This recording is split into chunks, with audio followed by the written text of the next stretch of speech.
السلام علیکم ورحمۃ اللہ وبرکاتہ۔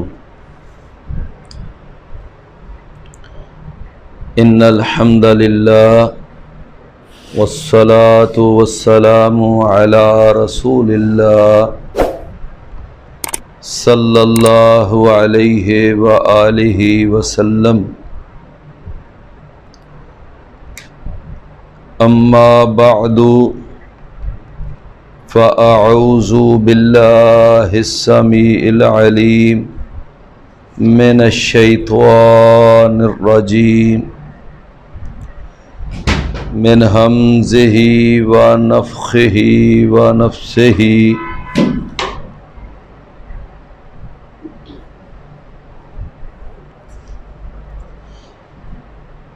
اقترب للناس حسابهم وهم فی غفلۃ معرضون۔ قریب آ گیا ہے لوگوں کے لیے ان کا حساب اور وہ غفلت میں اعراض کرنے والے ہیں۔ آج کا جو ہمارا درس تراویح ہے وہ 17ویں تراویح کی مناسبت سے 17ویں پارے کی پہلی سورۃ الانبیاء کے یعنی مضامین کے خلاصے کی شکل میں ہوگا۔ تو یہ سورۃ الانبیاء جو ہے اس کو سورۃ الانبیاء کیوں کہتے ہیں؟ اس لیے کہ اس سورت میں اللہ تعالیٰ نے کچھ انبیاء کے واقعات بیان کیے ہیں اور کچھ انبیاء کا سرسری سا تذکرہ کیا ہے۔ جن انبیاء کے کچھ واقعات بیان ہوئے ہیں ان میں سے ایک ابراہیم علیہ السلام کا واقعہ ہے جو بتوں کو توڑنے کے متعلق ہے، اور اس کے بعد پھر ان کو آگ میں ڈالنے سے متعلق ہے۔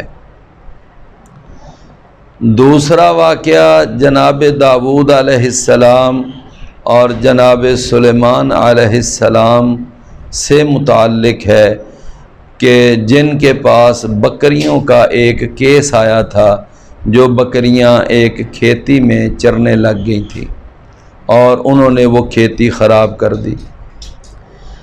تیسرا واقعہ اس کے اندر جناب ایوب علیہ السلام کی بیماری کے متعلق ہے، اور چوتھا واقعہ جناب یونس علیہ السلام کا وہ مچھلی کے پیٹ میں یعنی چلے جانے کا واقعہ۔ تو یہ 4 تو واقعات ہیں جو اس کے اندر بیان ہوئے۔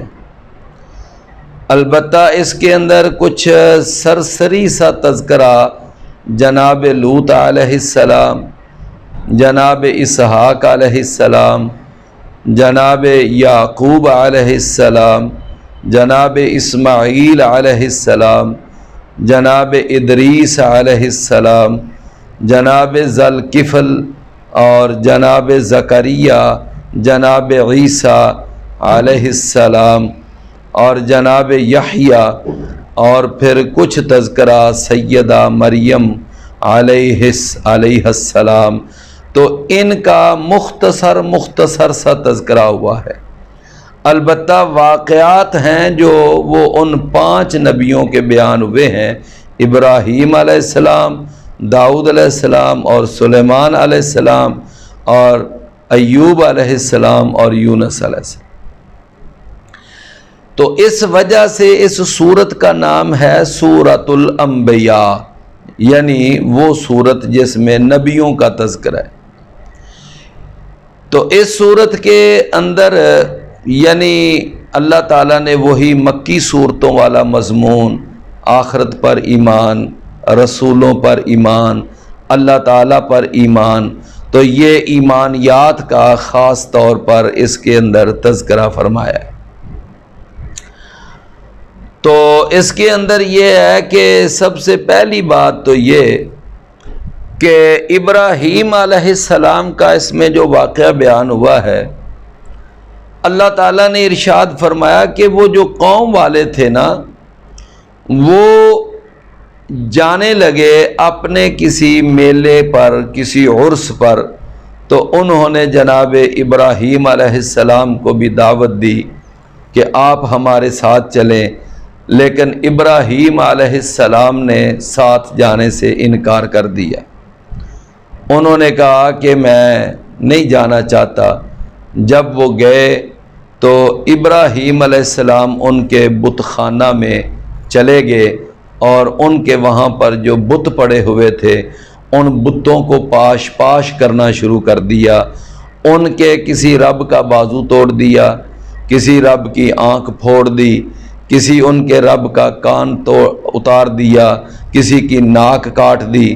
تو اس طرح ابراہیم علیہ السلام نے ان کے تمام معبودوں کو تہس نہس کر دیا، البتہ جو ان کا سب سے بڑا بت تھا، جو اعلیٰ حضرت، تو ابراہیم علیہ السلام نے اس بت کو کچھ نہیں کہا، بلکہ کلہاڑا بھی اس کے ساتھ رکھ دیے۔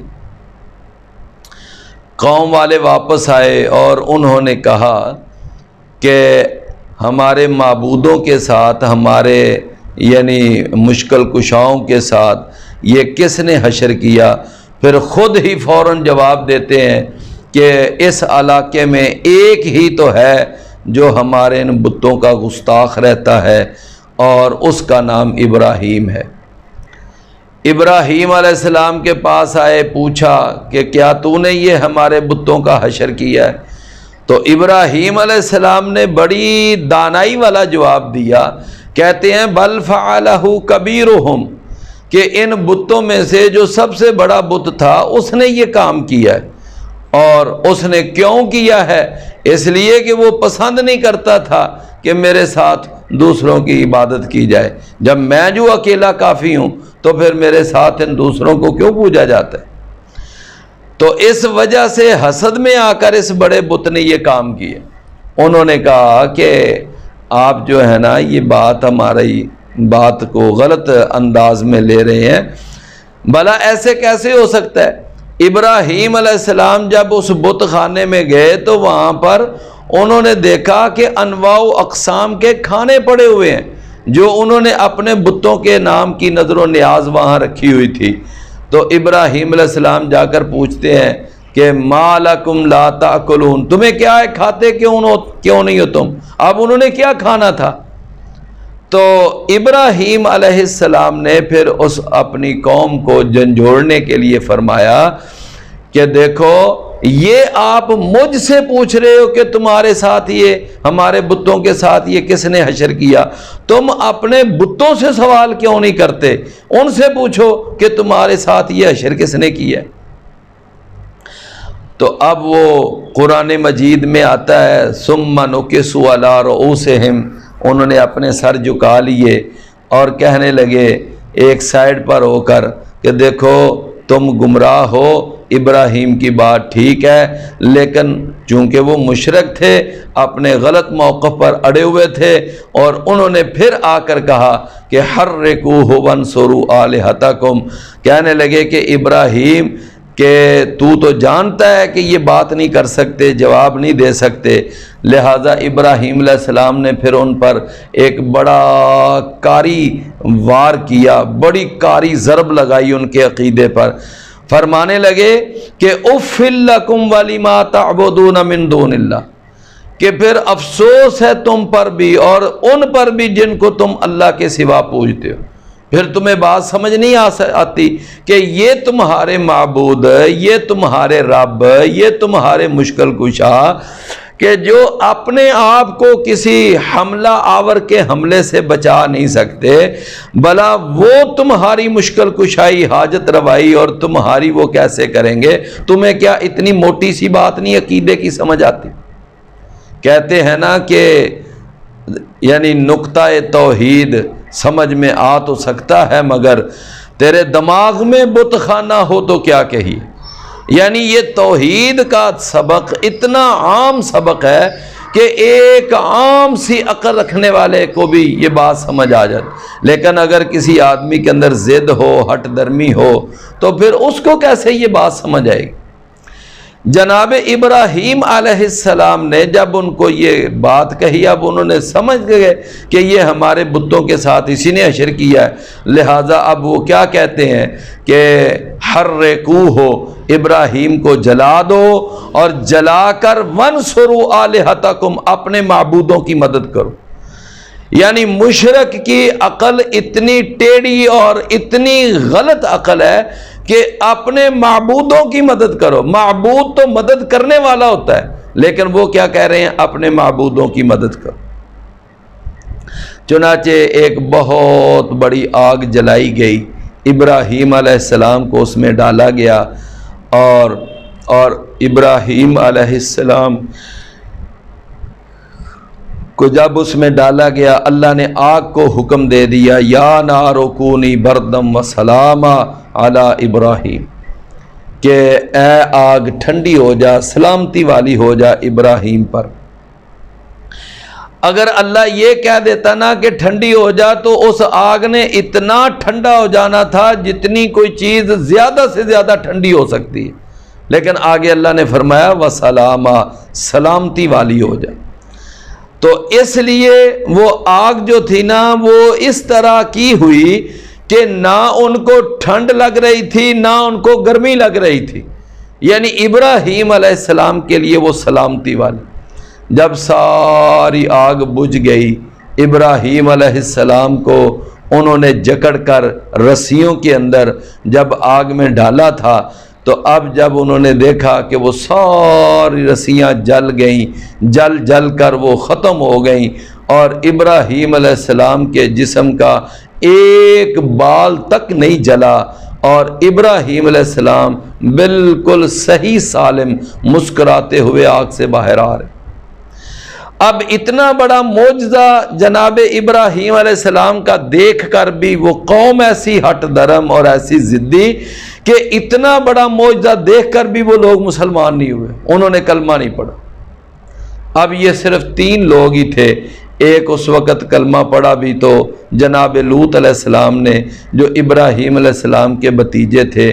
تو اب ان تینوں نے وہاں سے ہجرت کرنے کا ارادہ کر لیا، ابراہیم علیہ السلام، ان کی بیوی سیدہ سارہ اور جناب لوط علیہ السلام، انہوں نے عراق چھوڑا اور یہ فلسطین کی طرف یہ روانہ ہو گئے۔ تو پہلا جو واقعہ ہے اس کے اندر یہ اللہ نے بیان کیا ہے، اور یہ سورہ الانبیاء اور اس کے اندر یہ واقعہ جو ہے یہ بیان ہوا ہے، آیت نمبر 52 سے لے کر یہ آگے جاتا ہے آیت نمبر یعنی 70 تک یہ آیت جو ہے نا یہ واقعہ بیان ہوتا ہے سورہ الانبیاء۔ فرمایا اذ قال لأبیہ وقومہ ما هذه التماثیل التي انتم لها عاکفون، جب ابراہیم علیہ السلام نے اپنے باپ سے اور اپنی قوم سے یہ کہا کہ یہ جو بت ہیں کیوں تم ان کی عبادت کرتے ہو اور ان کی مورتیاں بنا کر ان کو پوجتے ہو، تو گویا کہ یہ واقعہ اللہ تعالیٰ نے سورہ انبیاء۔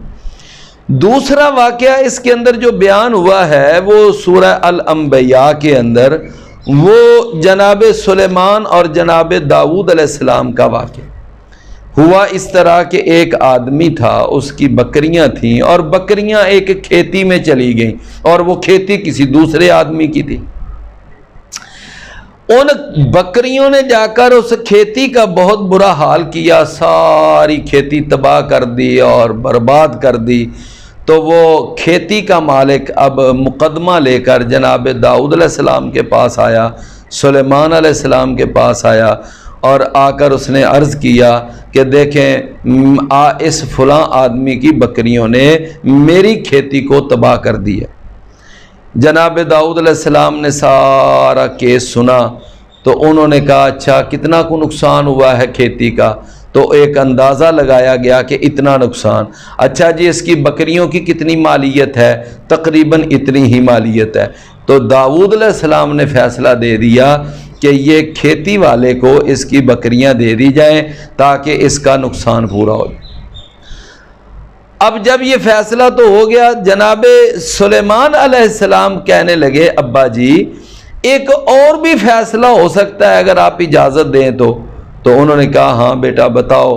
تو جناب سلیمان علیہ السلام نے فیصلہ کیا، کہنے لگے کہ یہ جو بکریاں ہیں نا، آپ یہ بکریاں دے دیں اس کھیتی والے کو، اور وہ کھیتی جو ہے وہ آپ دے دیں بکریوں والے کو، اور بکریوں والے سے کہیں کہ اس کھیتی کو پہلی حالت پر بحال کرے اور پہلی حالت پر لے کر آئے۔ جب تک یہ کھیتی پہلی حالت میں نہیں آتی اتنی دیر تک یہ بکریاں یہ اس کھیتی والے کے پاس رہیں گی، ان کے دودھ سے وہ فائدہ اٹھائے گا اور یہ بکریاں اس کے پاس رہیں گی۔ لہٰذا جب یہ کھیتی پہلی حالت پہ آ جائے تو کھیتی کھیتی والے کو دے دی جائے اور بکریاں بکریوں والے کو دے دی جائیں۔ تو جناب داؤد علیہ السلام کہنے لگے ہاں یہ جو فیصلہ ہے یہ بہت اچھا فیصلہ ہے، اس میں دونوں میں سے کسی کو نقصان بھی نہیں ہوگا۔ تو یہ واقعہ بھی اللہ نے سورہ انبیاء اور آیت نمبر 78 اور آیت نمبر 79 کے اندر بیان کیا، اور آگے پھر جناب سلیمان اور جناب داؤد علیہ السلام کے اللہ نے کچھ فضائل بھی بیان کی۔ تیسرا واقعہ اس کے اندر وہ آتا ہے جناب ایوب علیہ السلام کی بیماری کا۔ ایوب علیہ السلام کو ایک دفعہ بیماری کا سامنا کرنا پڑا، بیمار ہوئے۔ کتنی دیر بیمار ہوئے یہ قرآن نے نہیں بتایا، نہ حدیث میں آتا ہے۔ اچھا، بعض لوگ جو ہیں وہ بیماری کو اتنا بڑھا چڑھا کر بیان کرتے ہیں کہ جسم میں کیڑے پڑ گئے، اور اگر کوئی کیڑا باہر گرتا تھا پھر پکڑ کر اس کو اپنے جسم کے اندر ڈال لیتے تھے کہ تیرا رزق جب میرے جسم میں لکھا ہوا ہے تو باہر کیوں جاتا ہے۔ یہ ساری من گڑت باتیں ہیں۔ اور اسی طرح ان کی بیوی ان کے حوالے سے بھی ایک بڑی بات وہ ایک روٹی کے حوالے سے بیان کی جاتی ہے۔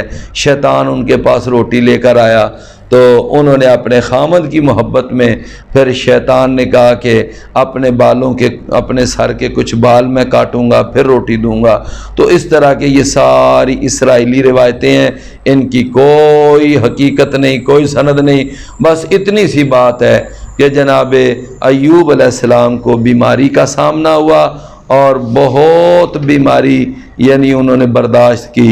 بالآخر اللہ تعالیٰ سے انہوں نے دعا کی، وَأَيُّوبَ إِذْ نَادَى رَبَّهُ أَنِّي مَسَّنِيَ الضُّرُّ وَأَنْتَ أَرْحَمُ الرَّاحِمِينَ فَاسْتَجَبْنَا لَهُ فَكَشَفْنَا مَا بِهِ مِنْ ضُرٍّ وَآتَيْنَاهُ أَهْلَهُ وَمِثْلَهُمْ مَعَهُمْ رَحْمَةً مِّنْ عِنْدِنَا وَذِكْرَىٰ لِلْعَابِدِينَ۔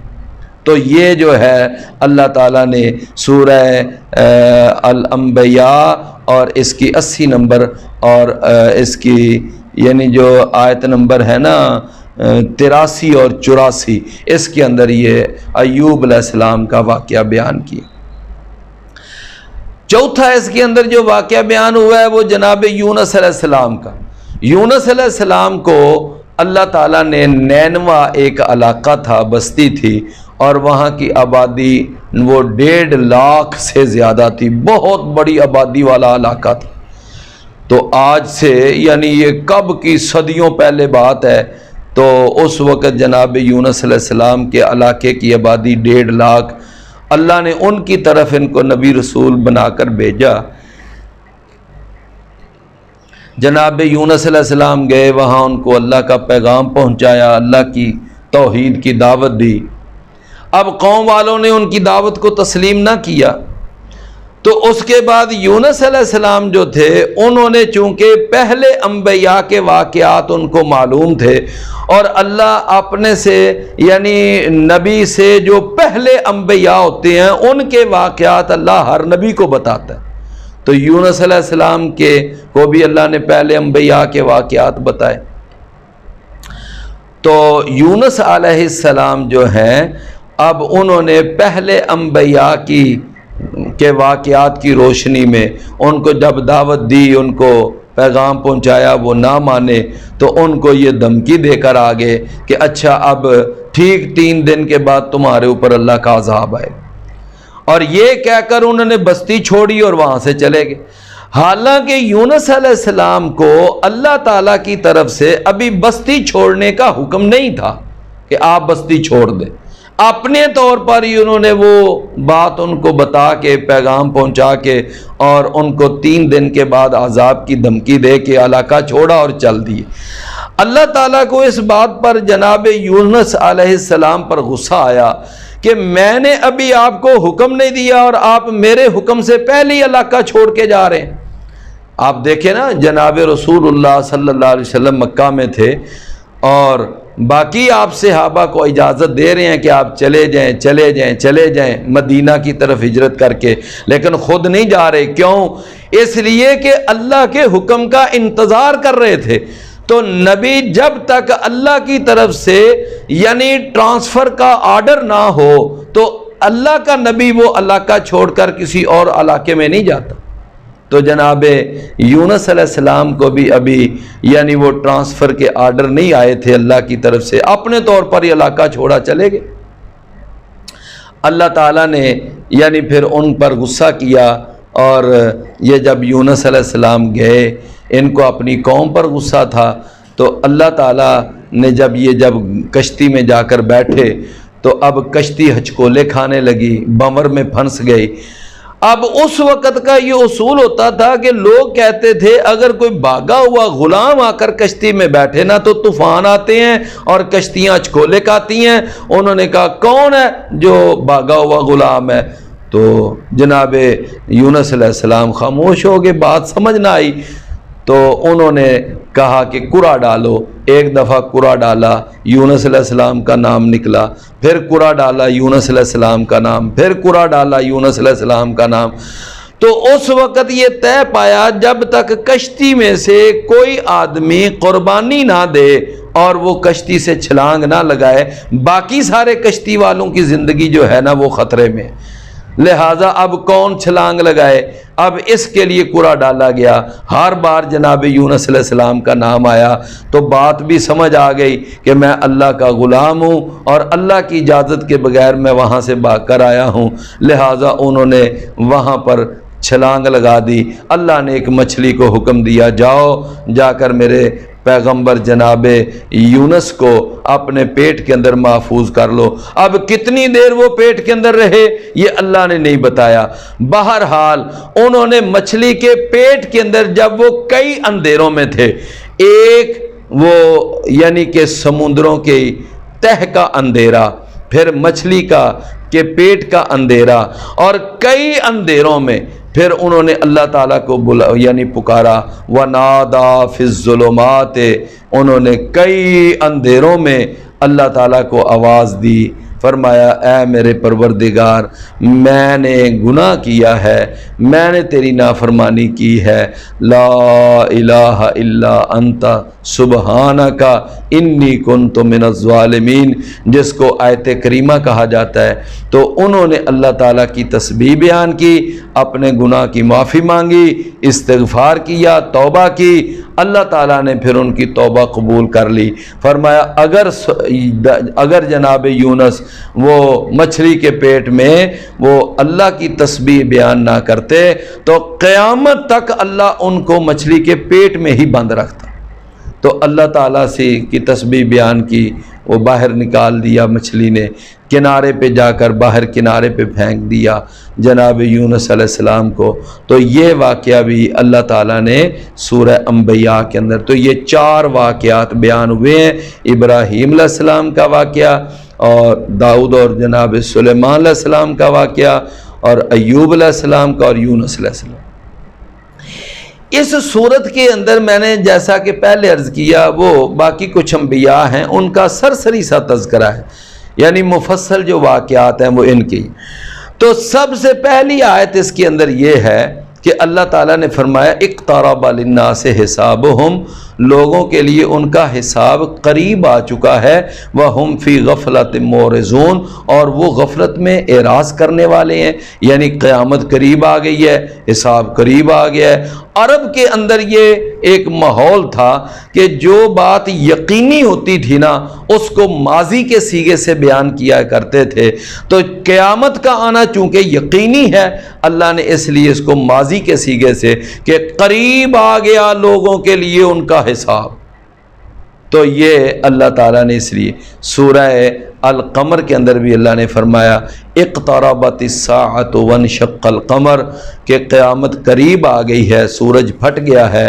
سورج کا چاند کا پھٹ جانا یہ دلیل ہے کہ اب قیامت آئی کہ آئی، کیوں؟ اس لیے کہ چاند کا دو لخت ہو جانا محمد الرسول اللہ صلی اللہ علیہ وسلم کا ایک معجزہ تھا، اور یہ معجزہ اس بات کی دلیل ہے کہ محمد صلی اللہ علیہ وسلم اللہ کے سچے اور آخری پیغمبر ہیں، اور جب وہ آخری پیغمبر ہیں تو اب ان کے بعد قیامت ہی قیامت ہے اور کوئی نبی رسول نہیں آئے گا۔ تو فرمایا اقترب للناس حسابهم وهم فی غفلۃ معرضون۔ پھر اس کے اندر آگے 7 نمبر آیت میں اللہ نے فرمایا وما ارسلنا قبلک الا رجالا نوحی الیہم، اور ہم نے آپ سے پہلے نہیں بھیجا مگر مردوں کو رسول بنا کر۔ جتنے دنیا میں نبی رسول آئے سارے مرد، کسی عورت کو اللہ نے رسول نہیں بنایا، عورت رسول بن بھی نہیں سکتی۔ جناب سیدہ مریم جو ہیں ان کے بارے میں بھی صحیح موقف یہ ہے کہ یہ نبی رسول نہیں تھی، ہاں اللہ کی ولیہ تھیں، باقی جتنے نبی آئے ہیں رسول آئے ہیں وہ سارے مرد تھے۔ اچھا، مرد جو ہوتا ہے اس کے اندر اللہ نے ایک خاص کیپیسٹی رکھی ہوتی ہے اور ایک خاص اللہ تعالیٰ نے اس کے اندر ملکہ رکھا ہوتا ہے، تو یہ نبوت کا کام، رسالت کا کام، دعوت کا کام اس لیے یہ مرد کر سکتے ہیں، تو مردوں کو اللہ تعالیٰ نے نبی رسول بنایا۔ یہی وجہ ہے کہ آپ دیکھ لیں ہمارے اسلام کا پورا مزاج ہمیں اس بات کی طرف رہنمائی کرتا ہے، عورت اذان نہیں دے سکتی، عورت مردوں کو جماعت نہیں کروا سکتی، عورت جو ہے وہ خطبہ جمعہ نہیں دے سکتی۔ اس کی وجہ کیا ہے؟ اس لیے کہ اس میں عورت جو ہے وہ مردوں کے اوپر حاوی ہونے کا ایک معاملہ بنے گا۔ اسلام نے یہ کہا نہ، عورت مرد کے ماتحت ہے، مرد کو اللہ نے عورت پر فوقیت اور برتری عطا کی۔ اسی طریقے سے رسول اللہ صلی اللہ علیہ وسلم کی بڑی مشہور حدیث ہے کہ لن یفلح قوم ولوا امرهم امرأۃ، کہ وہ قوم کبھی فلاح نہیں پا سکتی کہ جنہوں نے عورت کو اپنا سربراہ اور اپنا حکمران بنا لیا۔ یہ رسول اللہ صلی اللہ علیہ وسلم کا فرمان۔ چنانچہ ہمارے ملک کا آئین کچھ بھی کہتا ہو، ہمارے ملک کے آئین کے مطابق عورت کی حکمرانی اگرچہ وہ کہتے ہیں جی جائز ہے، لیکن قرآن اور حدیث کے مطابق عورت کی حکمرانی کا اسلام میں جواز نہیں ہے۔ یہ جو لوگ بعض بیویوں کو اپنا وزیر اعظم یا اپنا حکمران بنا لیتے ہیں، مختلف ان کو وزارتیں سونپ دیتے ہیں، تو یہ ٹھیک نہیں۔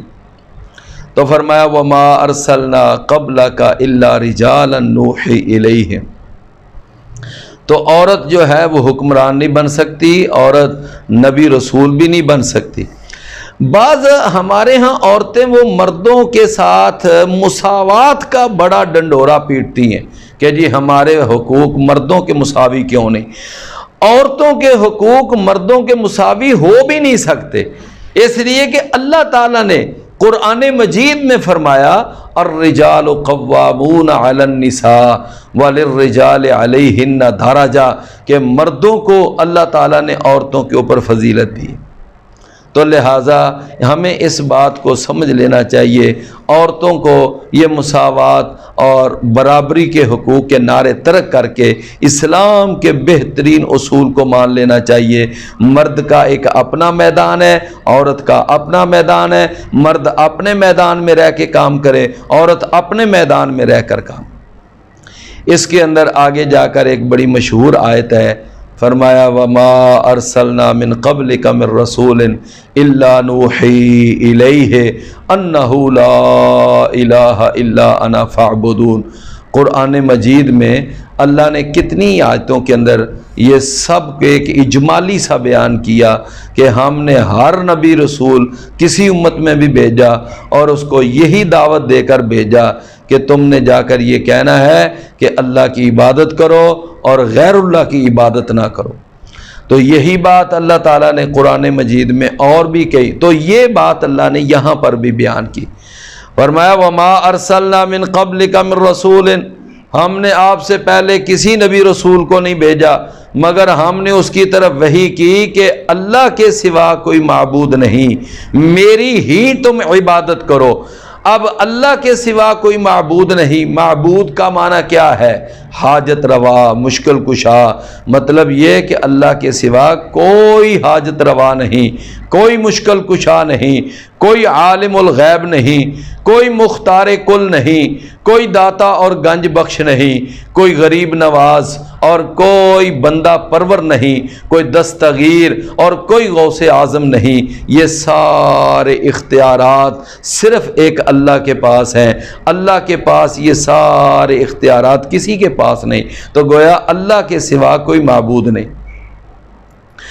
باقی جتنے بھی ہیں وہ نبی ہیں یا ولی ہیں، پیر ہیں یا پیغمبر ہیں، سائی ہیں یا قلندر ہیں، چھوٹے ہیں یا بڑے ہیں، جن ہیں یا فرشتے ہیں، سید ہیں یا غیر سید ہیں، وہ سب کے سب اللہ کے ہاں سوالی ہیں اور اللہ کے ہاں منگتے ہیں، اللہ کے ہاں فقیر ہیں، اللہ کے ہاں گداگر ہیں، اور یہ سارے کے سارے اللہ کے در کے سوالی۔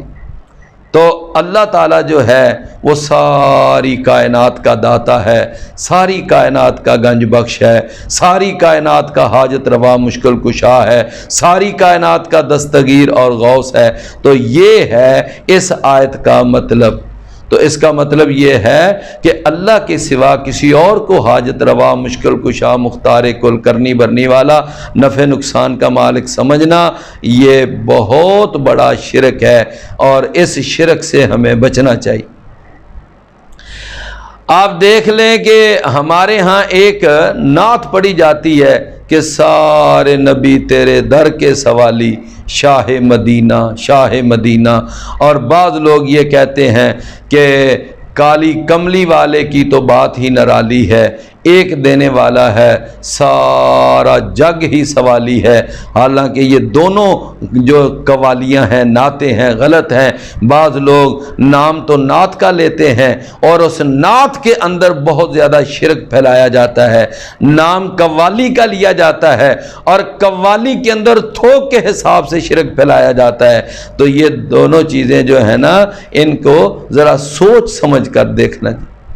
تو بہرحال میں عرض یہ کر رہا تھا کہ قرآن کا عقیدہ یہ ہے کہ ساری کائنات اللہ کے در کی محتاج ہے، اللہ کے در کی سوالی ہے، اللہ کے در کی منگتی ہے، اور ساری کائنات کا داتا گنج بخش صرف ایک اللہ وحدہ لا شریک۔ عقیدہ توحید اتنا کمال کا عقیدہ کہ نبی کریم صلی اللہ علیہ وسلم نے جب دعوت کا آغاز کیا تھا صفا پہاڑی پر تو سب سے پہلی بات ہی آپ نے لوگوں کے یہ بتائی، آپ نے فرمایا تھا کہ قولوا لا الہ الا اللہ، لا الہ الا اللہ کہو تفلحوا وتملکوا العرب والعجم، فلاح پا جاؤ گے۔ اور جناب رسول اللہ صلی اللہ علیہ وسلم جب دنیا سے گئے تو آپ نے آخر جاتے وقت بھی اپنی پھڑ پھڑاتے ہوئے پیارے پیارے لبوں سے یہ بات ارشاد فرمائی۔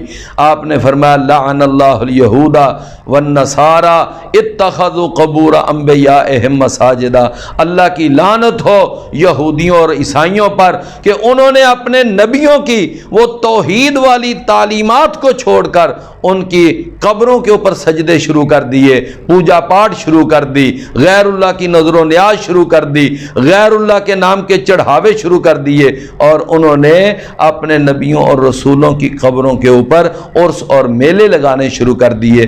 رسول اللہ صلی اللہ علیہ وسلم نے فرمایا خبردار میری قبر کے اوپر تم نے اس طرح کی کوئی حرکت نہیں کرنی۔ یہ رسول اللہ صلی اللہ علیہ وسلم متنبہ کر کے گئے ہیں، انتباہ فرما کر گئے ہیں۔ تو پیارے بھائیوں یہ توحید جو ہے اس سے ہی معاملہ شروع ہوتا ہے، توحید پہ ختم ہوتا ہے۔ بندہ مسلمان ہوتا ہے تو کہتا ہے لا الہ الا اللہ محمد الرسول اللہ، اللہ کے سوا کوئی معبود نہیں۔ اور جس وقت یہ بندہ یعنی آخری اس کی بات اگر منہ سے نکل جائے، من کان آخر کلامہ لا الہ الا اللہ دخل الجنہ، جو آدمی اپنی زبان سے آخر میں لا الہ الا اللہ پڑھ لے تو وہ بھی جنت میں داخل ہو گیا۔ اس کا مطلب کہ اول بھی توحید، آخر بھی توحید، ظاہر بھی توحید اور باطن بھی توحید۔ تو توحید سے معاملہ شروع ہوتا ہے، توحید پہ ختم ہوتا ہے۔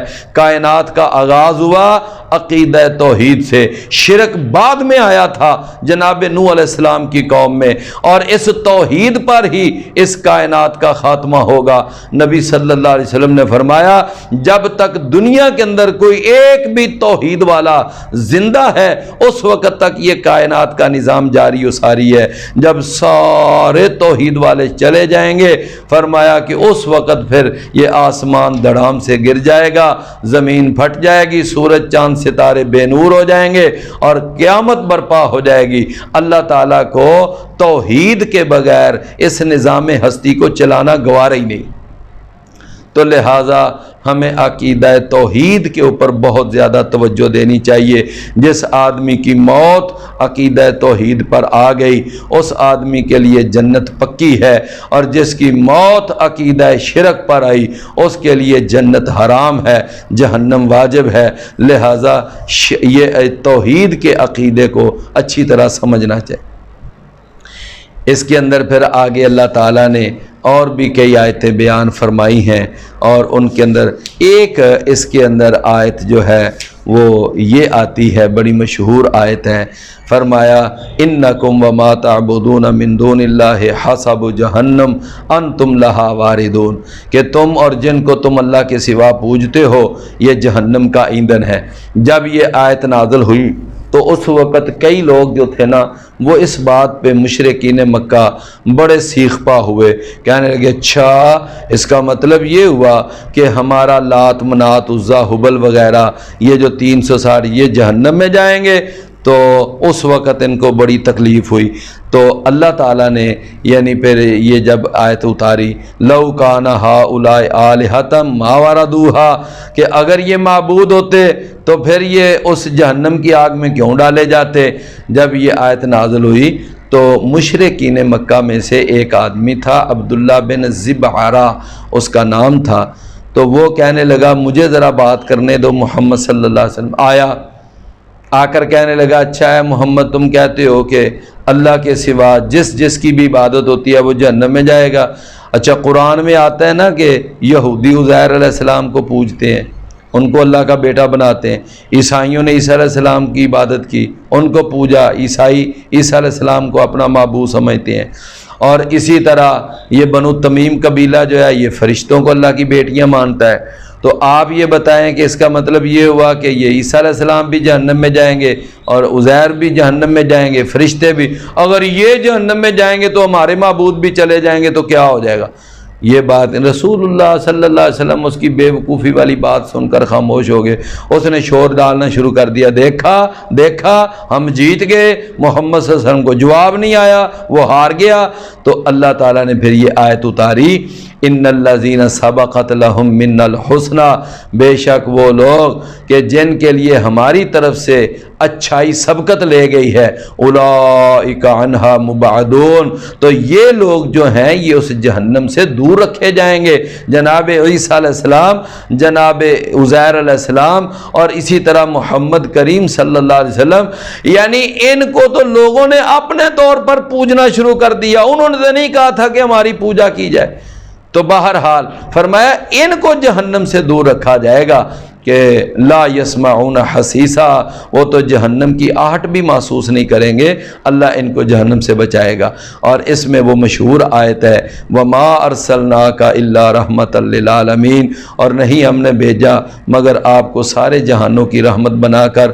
تو رسول اللہ صلی اللہ علیہ وسلم کا یہ بڑا مشہور لقب ہے رحمۃ للعالمین، اور یہ ایک امام اپنے جو تھے نا الطاف حسین حالی، انہوں نے یہ ایک شعر کہا تھا کہ نبی بنا وہ ساری زمین کا، لقب پایا رحمت للعالمین کا۔ تو یہ سورہ انبیاء جو ہے یہ 112 آیتوں پر مشتمل ہے، اور اس کے اندر 7 رکوع ہیں، اور اس میں یہ انبیاء کے واقعات بیان ہوئے ہیں۔ اللہ ہمیں عقیدہ توحید کو سمجھنے کی توفیق عطا فرمائے۔ خاص طور پر اس کے اندر توحید کے عقیدے کو بڑا اچھا انداز دے کر سمجھایا گیا ہے۔ اللہ سمجھنے کی توفیق عطا فرمائے۔ وآخر دعوانا الحمدللہ۔